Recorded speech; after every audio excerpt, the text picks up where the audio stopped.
नमस्कार। मनन क्लासेस के इस YouTube चैनल पर आपका हार्दिक स्वागत है। आज हमारी जो क्लास है नृत्य को लेके तीसरी क्लास, और हम पढ़ रहे थे धार्मिक नृत्य। धार्मिक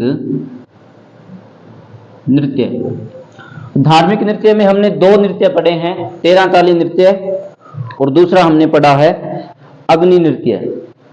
आज हमारा जो तीसरा नृत्य है वो है कानुड़ा नृत्य। ये जो कानुड़ा नृत्य है वो एक स्थान है चोहटन, जो पड़ता है बाड़मेर में। कान्हुड़ा नृत्य चोहटन बाड़मेर का प्रसिद्ध है। सर क्या होता है इसमें महिलाएं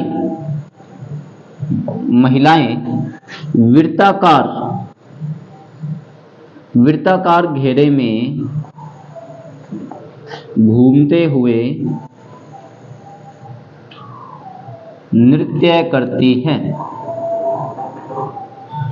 तो एक बात यह निकल के आ गई कि कानुड़ा नृत्य कृष्ण जी की आराधना में होता है। यह नृत्य श्री कृष्ण की आराधना में किया जाता है, केवल महिलाओं द्वारा किया जाता है। वृत्ताकार घेरे में घूमते हुए यह नृत्य किया जाता है। कब किया जाता है? तो कृष्ण जी से संबंधित है, तो कब किया जाएगा? जन्माष्टमी पर।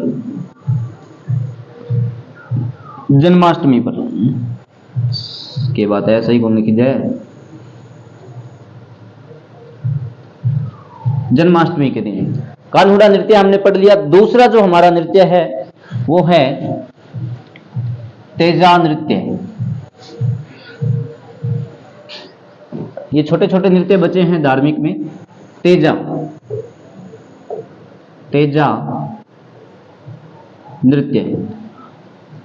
नृत्य है तो किसकी आराधना में होगा? तेजा जी की आराधना में। ये नृत्य प्राय श्रावण व भाद्रपद महीने में किया जाता है। तेजा जी की आराधना में नृत्य किया जाता है, इस कारण इसका नाम है तेजा नृत्य। ध्यान रखना, पुरुषों द्वारा किया जाता है। और कब किया जाता है? श्रावण और भाद्रपद महीने में। किस लिए किया जाता है? तो आप याद रखोगे, यह बरसात की कामना हेतु किया जाता है। बरसात की कामना हेतु किया जाता है।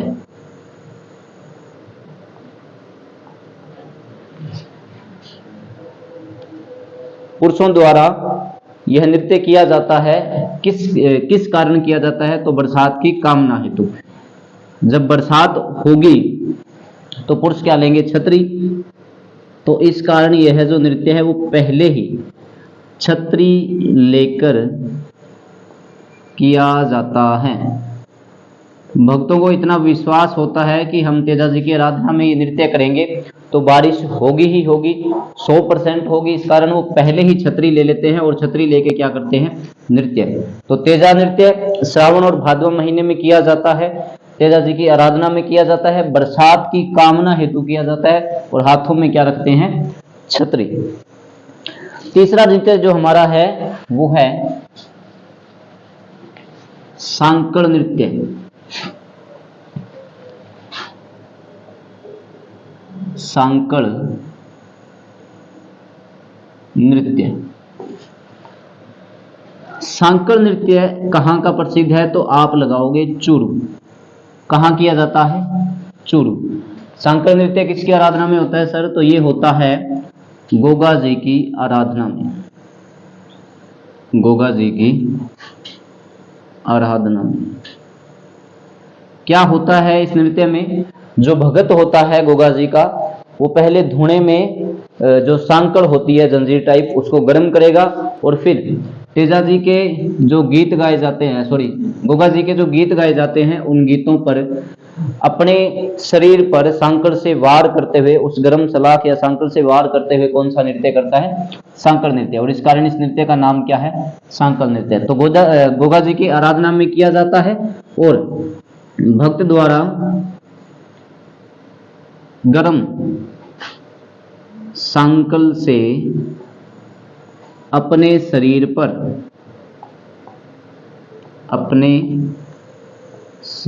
पर वार करते हुए किया जाता है। वार करते हुए किया जाता है। कौन सा नृत्य भाई? सांकल नृत्य। तो सांकल नृत्य की आप ये बात याद रखोगे, प्रसिद्ध कहाँ का है? चूरू का। आगे देखो, अगला जो हमारा नृत्य है वो है छमछड़ी नृत्य। सर ये कैसा नाम है?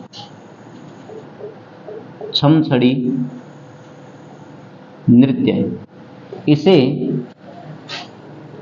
चांदनी चौक नृत्य कहा जाता है।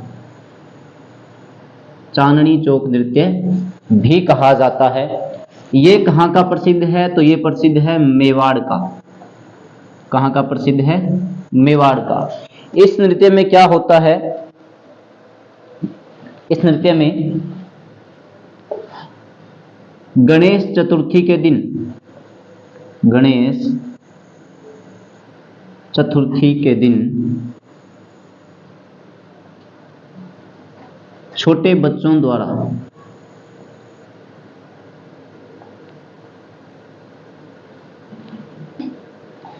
ये नृत्य गणेश चतुर्थी के दिन छोटे बच्चों द्वारा गणेश जी की आराधना में,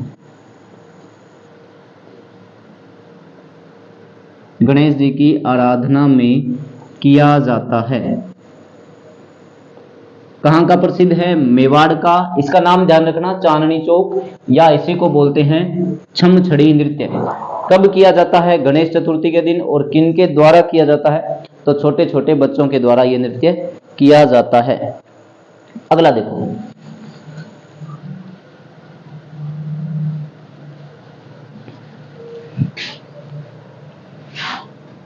कक्का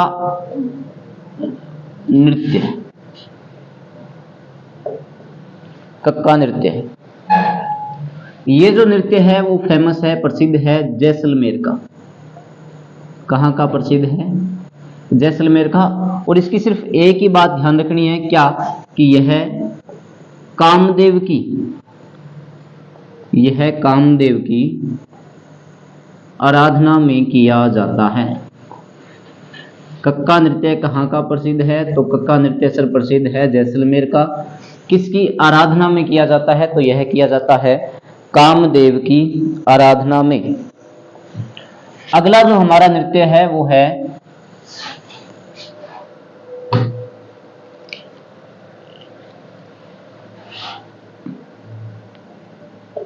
चौथ नृत्य।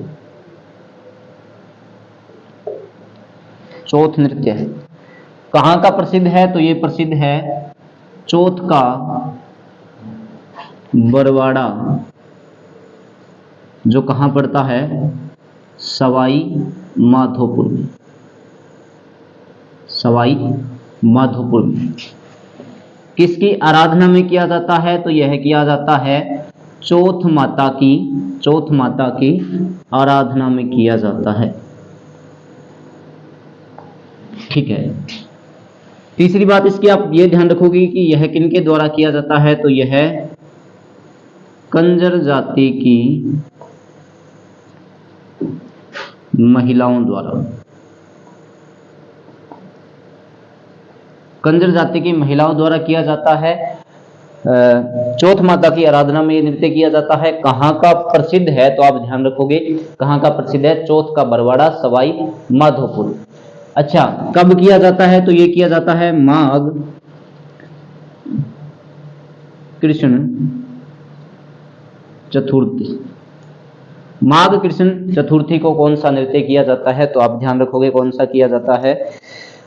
चौथ नृत्य। ठीक है। कहाँ का प्रसिद्ध है? सवाई माधोपुर का। चौथ माता की आराधना में यह नृत्य किया जाता है। और कौन सी जाति, कौन सी जनजाति द्वारा किया जाता है? तो कौन सा है? कंजर जनजाति द्वारा। अब धार्मिक नृत्य में हमारा एक लास्ट नृत्य बचा है,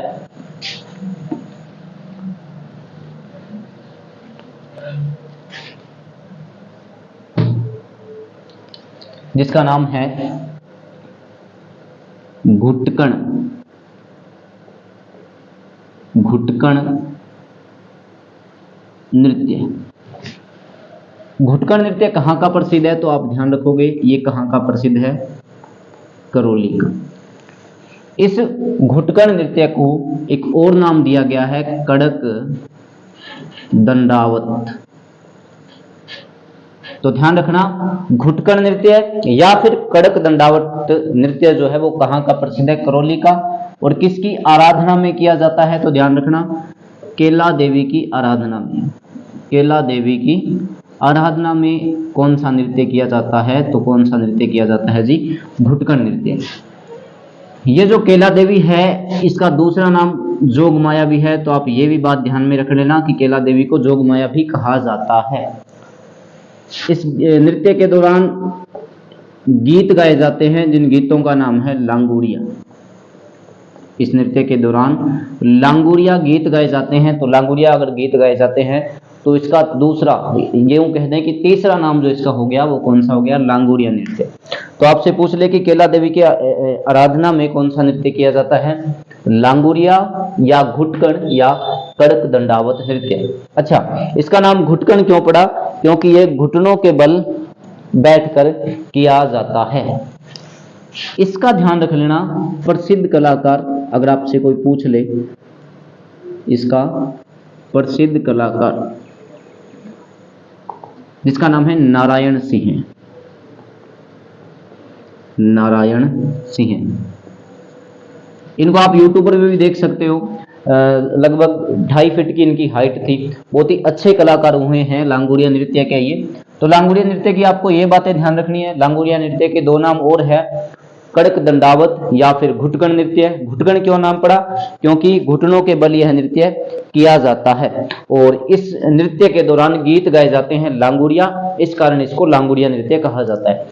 किसकी आराधना में यह नृत्य किया जाता है, तो किसकी आराधना में किया जाता है जी, ये किया जाता है केला देवी की आराधना में। ठीक है, और कहाँ का प्रसिद्ध है, तो ये प्रसिद्ध है करौली का।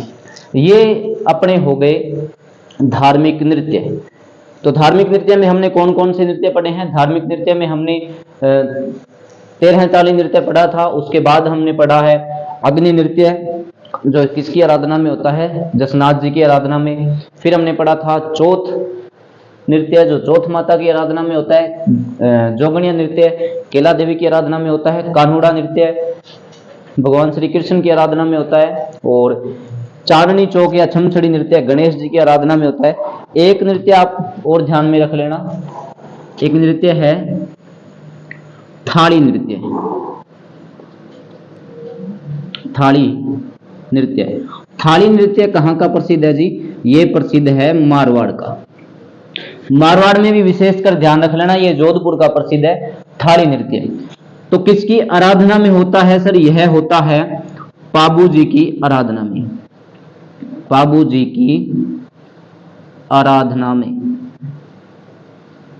तो पाबू जी की आराधना में कौन सा नृत्य किया जाता है, थाली नृत्य। इसके अलावा ये जो थाली नृत्य है ये विवाह के अवसर पर भी किया जाता है।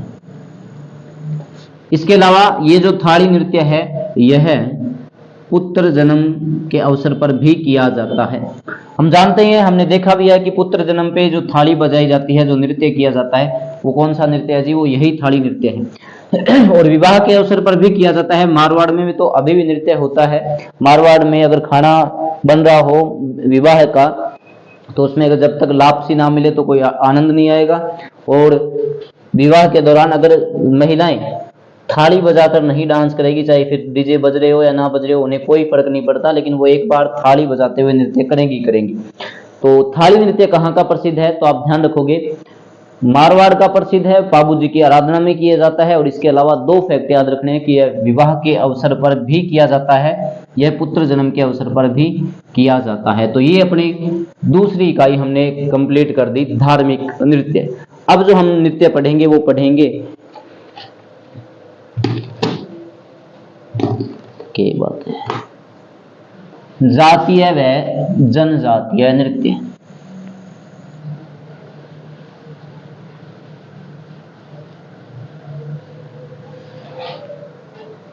जातीय व जनजातीय नृत्य।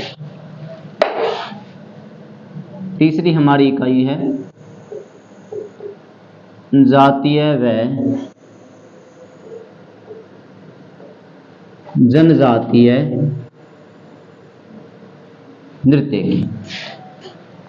इसमें जो हम पहला पढ़ेंगे वो पढ़ेंगे कालबेलिया। कालबेलिया जाति के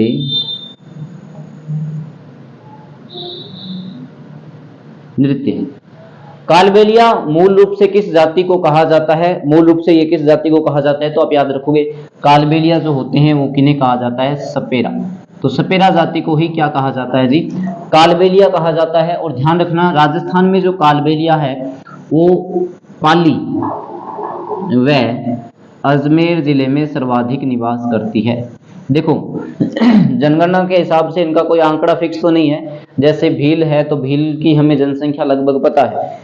भीलों के अलावा मीणाओं की भी पता है। राजस्थान में लगभग 83 लाख मीणा पाए जाते हैं और लगभग 41 लाख भील पाए जाते हैं। जबकि कालबेलियों का आंकड़ा हमारे पास फिक्स नहीं है, लेकिन जिले आपको ध्यान रखना है कि कालबेलिया कहाँ पाए जाते हैं, सर्वाधिक कहाँ निवास करती है ये जो जाति, वो करती है पाली, इसके अलावा अजमेर में। अब हम पढ़ते हैं कालबेलिया जाति के एक एक नृत्य।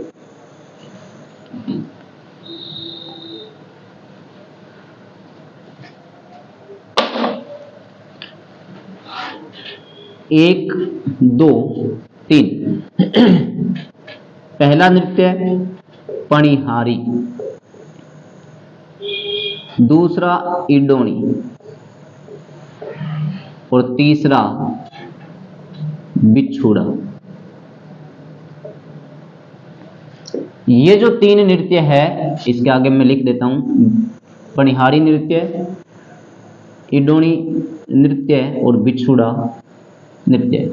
इनकी विशेष बात ये कि ये केवल महिलाओं द्वारा किया जाता है, केवल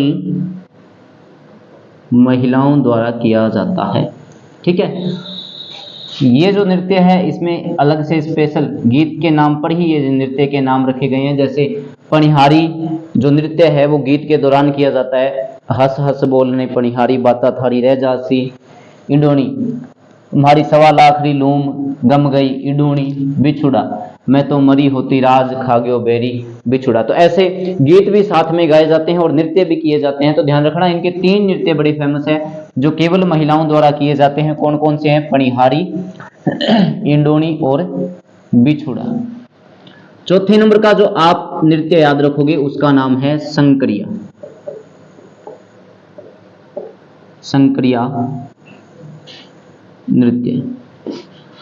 ध्यान रखना, संक्रिया नृत्य युगल नृत्य है और ये जो संक्रिया नृत्य है ये प्रेम कहानी पे आधारित है, प्रेम कहानी पर आधारित। कालबेलिया जाति का वह नृत्य है जो प्रेम कहानी पर आधारित है। तो वो कौन सा नृत्य बताओगे जी आप? वो बताओगे संक्रिया नृत्य। प्रेम कहानी यह है कि कोई सपेरा किसी सपेरन को बेहद प्यार करता है और एक दिन जब उसे मौका मिलता है तो वो जाके सपेरन को बोल देता है, अपना इजहार कर देता है। तो जो सपेरन है वो उसको कर देती है मना। अच्छा, जब मना करती है तो फिर वो मारा मारा इधर उधर भटकता रहता है, घूमता रहता है, थोड़ा दुख मनाता है। तो शाम के समय बताते हैं कि वो जो सपेरा था उसको किसी सांप ने डस लिया था, काले सांप ने डस लिया था और इस बात का पता उस सपेरन को चलता है। अब जब सपेरन को चलता है तो सपेरन बहुत दुखी हुई, मन ही मन में कहीं ना कहीं वो भी उसको चाहती थी, उससे प्रेम करती थी, लेकिन प्रत्यक्ष रूप से उसे बोल नहीं पाई। तो जब उसे पता लगा कि वो जो सपेरा है उसको किसी सांप ने डस लिया है तो वो उसके पास जाती है और बताते हैं कि अपने मुख से चूस कर उस सपेरे के शरीर से जहर बाहर निकालती है। अब सपेरा जिंदा हो गया तो आंखों के सामने उसी सपेरन को पाया। तो उसी सपेरन को पाया तो उसको और तो कोई बात पता ही नहीं थी। वापिस प्यार का, अपने प्रेम का इजहार कर देता है और सपेरन फिर मना कर देती है।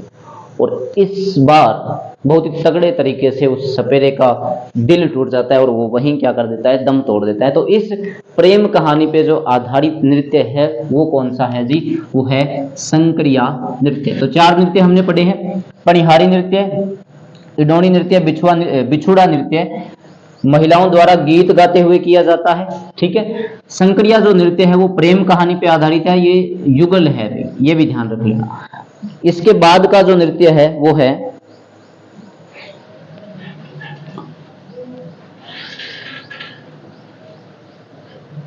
बागड़िया।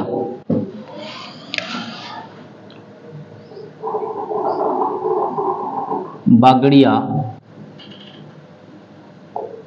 नृत्य, इसकी आप लाइन ही मैं लिखवा देता हूं, आप याद रखोगे कि बागड़िया नृत्य छोटे बच्चों व महिलाओं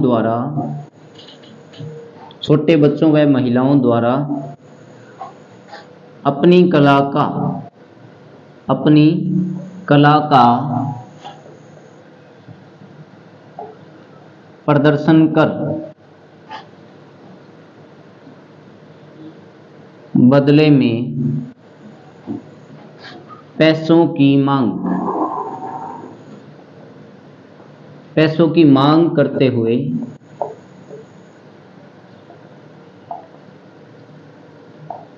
किया जाता है। देखो, सपेरा जाति है तो हमने देखा होगा कहीं ना कहीं सपेरा जाति पिटारी लेके बैठते हैं, वो सांप का खेल दिखाते हैं। अपनी जो कला है उसका प्रदर्शन करने के बाद फिर वो पैसों की मांग करते हैं, और नृत्य कौन सा होता है, वो बागड़िया नृत्य, ठीक है। कई किताबों में आपको ये भी लिखा मिलेगा कि कालबेलिया जाति द्वारा भीख मांगते हुए कौन सा नृत्य किया जाता है, तो वहां पे बागड़िया नृत्य है। हालांकि बात सही है, लेकिन अपने इस चीज का उपयोग नहीं करेंगे, इस चीज को इतना खैर हम नहीं मानेंगे। क्यों नहीं मानेंगे? क्योंकि भीख मांगना शायद इनके लिए गलत है। क्यों? क्योंकि ये पहले अपनी कला दिखाते हैं, अपना प्रदर्शन दिखाते हैं, उसके बाद बदले में पैसों की मांग करते हैं। तो ध्यान रख लेना कि अपनी कला का प्रदर्शन करने के बाद पैसों की मांग रखते हुए कौन सा नृत्य किया जाता है। तो ध्यान रख लेना कौन सा नृत्य किया जाता है, बागड़िया नृत्य। तो 4 नृत्य हमने कालबेलियों के पढ़े हैं। 5वां जो नृत्य है वो हम पढ़ेंगे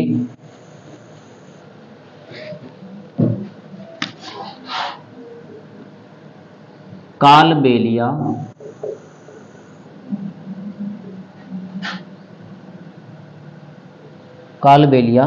नृत्य।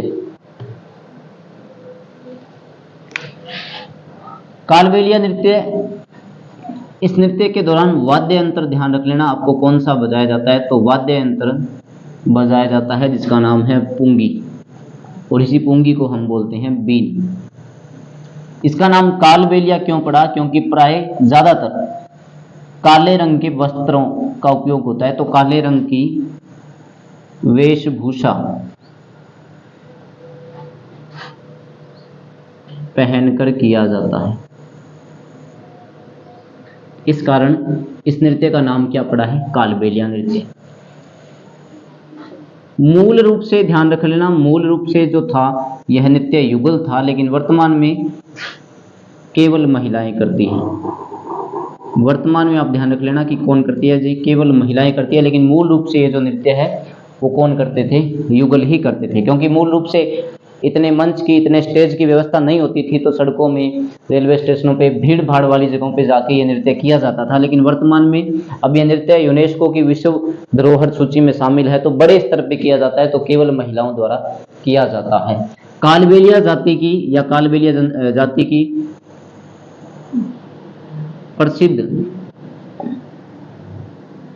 प्रसिद्ध नृत्यकार आपसे पूछ ले तो आप बताओगे प्रसिद्ध नृत्यकार है गुलाबो बाई सपेरा। गुलाबो बाई सपेरा। कालबेलिया नृत्य को विश्व धरोहर सूची में शामिल करवाने का जो श्रेय जाता है वो किनको जाता है, गुलाबो बाई सपेरा को। ठीक है, इतने विश्व स्तर पे लेके गए हैं, इतने बड़े नाम पे रखा गया है, इतना पॉपुलर किया है इस नृत्य को कि कालबेलिया जाति की जो ये महिला है, ये जो नृत्यकार है जिसका नाम है गुलाबोबाई सपेरा, इनको यूनेस्को ने जिसका मुख्यालय पेरिस में है, यूनेस्को ने ब्रांड एम्बेसडर चुना है। किसको? गुलाबोबाई सपेरा को। विश्व धरोहर की सांस्कृतिक धरोहर को संरक्षण देने हेतु ब्रांड एम्बेसडर के रूप में किसे चुना गया है? तो गुलाबोबाई सपेरा को। ठीक है, और इसी कारण ये जो चारों नृत्य है हमने पीछे पढ़े थे, उन नृत्यों को भी क्या नाम दिया गया है जी? कालबेलिया नृत्य। तो ये जो इनका नृत्य है इसका नाम क्या रखा गया है? कालबेलिया नृत्य। गुलाबोबाई के बारे में हम थोड़ी जानकारी और पढ़ लेते हैं।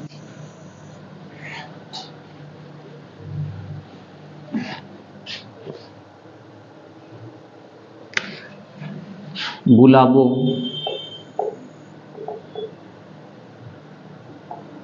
सपेरा ये कहाँ की है? तो ये है कोटड़ा। कहाँ पड़ता है? अजमेर में। गुलाबोबाई सपेरा को 2016 में पद्मश्री भी मिला है। ठीक है, गुलाबोबाई सपेरा कोटड़ा अजमेर की है और इनको क्या मिला है? पद्मश्री भी मिला है। हमने कालबेलिया नृत्य पढ़ा था, उसमें एक बात और ध्यान रख लेना कि कालबेलिया नृत्य का जो प्रशिक्षण केंद्र है, कालबेलिया का जो प्रशिक्षण केंद्र है वो कहाँ पे है? आमेर में। और आमेर में भी आपसे पूछ ले कहाँ है, तो कहाँ पे है? हाथीगांव आमेर में। गुलाबोबाई सपेरा ध्यान रख लेना, विश्व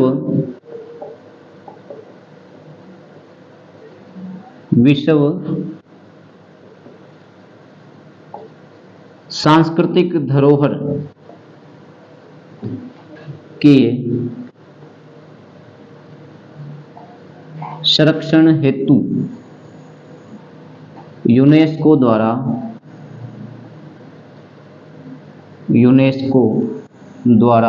इन्हें ब्रांड एम्बेसडर चुना गया। ब्रांड एम्बेसडर चुना गया। ठीक है, तो विश्व धरोहर जितनी भी है उनको संरक्षण देने के लिए जो ब्रांड एम्बेसडर चुना गया है वो किसे चुना गया है जी? वो चुना गया है गुलाबोबाई सपेरा को। एक बात और, ये जो नृत्य है कालबेलिया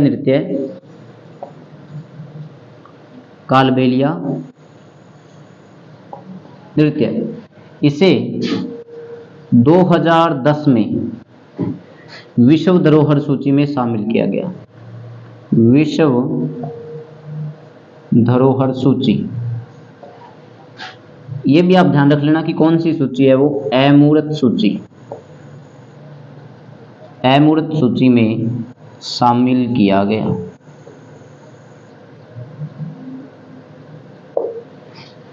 कालबेलिया नृत्य को विश्व धरोहर सूची में कब शामिल किया गया है जी? वो कब किया गया है? 2010 में। और इसके अलावा कालबेलिया जो नृत्य है इसको विश्व स्तर पे पहचान दिलाने की जो श्रेय किसको जाता है? वो गुलाबोबाई सपेरा का। और इसी कारण सांस्कृतिक धरोहर के संरक्षण हेतु ब्रांड एम्बेसडर किसे चुना गया है? तो किसे चुना गया है? गुलाबोबाई सपेरा को। आपसे पूछ ले कि कालबेलिया के अन्य कलाकार, तो आप ध्यान रखोगे अन्य कलाकारों में एक तो है राज